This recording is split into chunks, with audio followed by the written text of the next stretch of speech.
নমস্কার বন্ধুরা, বানিস food passion চ্যানেলে আবারও একটা নতুন পর্বে তোমাদের সবাইকে স্বাগত জানাচ্ছি। হঠাৎ করে মিষ্টি খেতে ইচ্ছে করলে বা বাচ্চাদের আবদার মেটাতে কিন্তু ঘরে থাকা মাত্র 2 থেকে 3টে উপকরণ দিয়ে এই রকম দুর্দান্ত স্বাদের মিষ্টি রেসিপি তোমরা যে কেউ বানিয়ে নিতে পারবে। এই সন্দেশগুলি যেমন খেতে ভীষণ ভালো লাগে, তেমনি উপকরণও খুব কম লাগে, মাত্র 10 মিনিটেই ঝটপট তৈরি করে নেওয়া যায়। তাহলে চলো কথা না পারিয়ে রান্নার মূল পর্বে ফেরা যাক।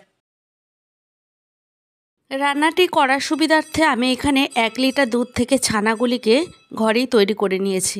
দেখতে পাচ্ছ, ছানা থেকে আমি জলটাকে ভালো করে বার করে নিয়েছি। এখন হাতের সাহায্যে ঠিক এইভাবে ছানাগুলিকে ভেঙে নেব। হাত দিয়ে সময় নিয়ে আমি ছানাটাকে খুব ভালো করে মেখে নিচ্ছি। আর এইভাবে মাখাতে ছানাটা কিন্তু অনেকটাই নরম হয়ে যাবে।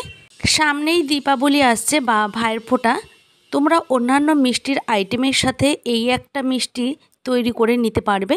খেতে কিন্তু ভীষণ ভালো হয়, একবার ট্রাই করে দেখতে পারো। আচ্ছা, আমি এখানে ছানাটাকে খুব ভালো করে হাতের সাহায্যে মেখে নিলাম। মাখাটা যত ভালো হবে সন্দেশটা খেতে ততটাই সুন্দর লাগবে। প্রায় এখানে 7 থেকে 8 মিনিটের মতো খুব ভালো করে মেখে নিয়েছি। এবার চলে যাব রান্নার মূল পদ্ধতিতে। গ্যাসের ওভেনের ওপর একটা কড়াই বসিয়ে দিয়েছি। এবার কড়াইটাকে খুব ভালো মতো গরম করে নিলাম। এখন আমি এর মধ্যে দিয়ে দিচ্ছি চিনি। এখানে আমার 1 লিটার দুধ থেকে যে ছানা হয়েছে সেখানে আমি 2.5 টেবিল চামচ চিনি ব্যবহার করছি।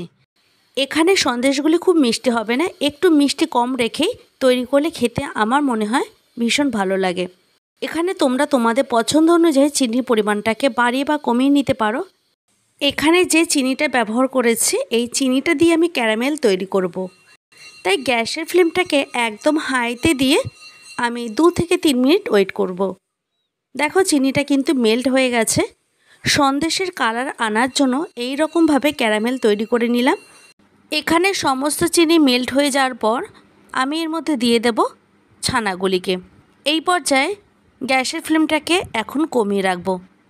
এখন খুব ভালো করে ক্যারামেলের মধ্যে ছানাটাকে মিশিয়ে নিতে হবে। দেখতেই পাচ্ছ কালারটা কিন্তু চেঞ্জ হয়ে যাবে এইভাবে মেশাতে মেশাতে।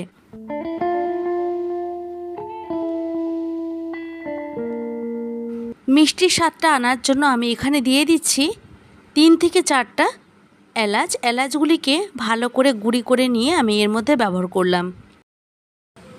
এলাচগুলো এখন এই মিষ্টির মধ্যে খুব ভালো করে মিশিয়ে নিচ্ছে। মাখাটা যত ভালো হবে সন্দেশটা খেতে ততটাই সুস্বাদু হবে।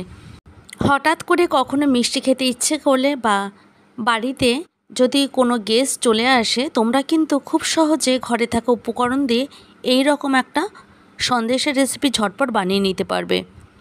এরপর আমি এর মধ্যে দিয়ে দিচ্ছি গুঁড়ো দুধ। গুঁড়ো দুধটা পুরোটাই অপশনাল, থাকলে দিতে পারো, না থাকলে নাও দিতে পারো। আমি এখানে 3 টেবিল চামচের মতো ব্যবহার করলাম। এখন গুঁড়ো দুধটাকে ছানার মধ্যে খুব ভালো করে মিশিয়ে নিতে হবে। এতে সন্দেশের পরিমাণটা একটু বাড়বে। এখন ভালো করে আরও প্রায় 4 থেকে 5 মিনিট লো ফ্লেমে আমি এইভাবে নাড়াচাড়া করে নিচ্ছি। হাই ফ্লেমে কিন্তু সন্দেশটাকে তৈরি করা যাবে না, তাহলে পুড়ে যেতে পারে। সেক্ষেত্রে গ্যাসের ফ্লেমটাকে লোতে রেখে কন্টিনিউ নাড়াচাড়া করে নেব। এখানে আমি স্প্যাচুলার সাহায্যে এইভাবে চেপে চেপে ছানাটাকে খুব ভালো করে রান্না করে নিচ্ছি।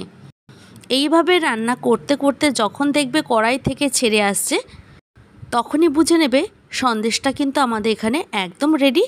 এখন আরও 1 থেকে 2 মিনিট এইভাবে রান্না করে নেব। এরপর গ্যাসের ফ্লেমটাকে আমি অফ করে দেব।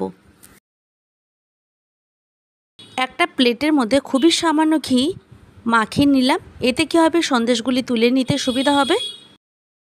যেই ছানার মিষ্টিটা আমি তৈরি করে রেখেছি সেটা আমি প্লেটের মধ্যে ঢেলে একটা স্প্যাচুলা দিয়ে আমি সমান করে নেব। এটা তোমরা যেমন খুশি তেমনই পরিবেশন করতে পারো, তবে আমি একটু ডেকোরেশন করব তাই চেপে চেপে সমান করে নিলাম। এই মিষ্টিটাকে সেট হওয়ার জন্য আমি 2 ঘন্টা ওয়েট করব। স্প্যাচুলা না থাকলে তোমরা একটা খুন্তির সাহায্যে ঠিক এইভাবে চেপে চেপে সেট করে নিতে পারো। এখন ফ্রিজে নর্মাল টেম্পারেচারে রেখে দিচ্ছি। 2 ঘন্টা পর ফিরে এসে আমি তোমাদের দেখাচ্ছি। দেখতেই পাচ্ছ আমার এখানে সন্দেশটা কিন্তু একদম রেডি। এবার একটা নাইফের সাহায্যে একটু কেটে নিচ্ছি, তারপর ওপর থেকে কিছুটা কিশমিশ ছড়িয়ে আমি পরিবেশন করব। ভিডিওটি কেমন লাগলো অবশ্যই কমেন্টের মাধ্যমে জানাতে পারো। ভালো লাগলে প্রচুর লাইক কমেন্ট শেয়ার করার অনুরোধ রইল। আবারও দেখা হবে অন্য কোনো ভিডিওতে, অন্য কোনো দিন এবং অন্য কোনো সময়।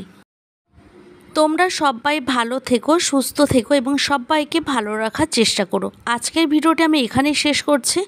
আমার নতুন এবং পুরনো বন্ধুদেরকে জানাই অসংখ্য ধন্যবাদ এইভাবে প্রতি মুহূর্তে আমার পাশে থাকার জন্য।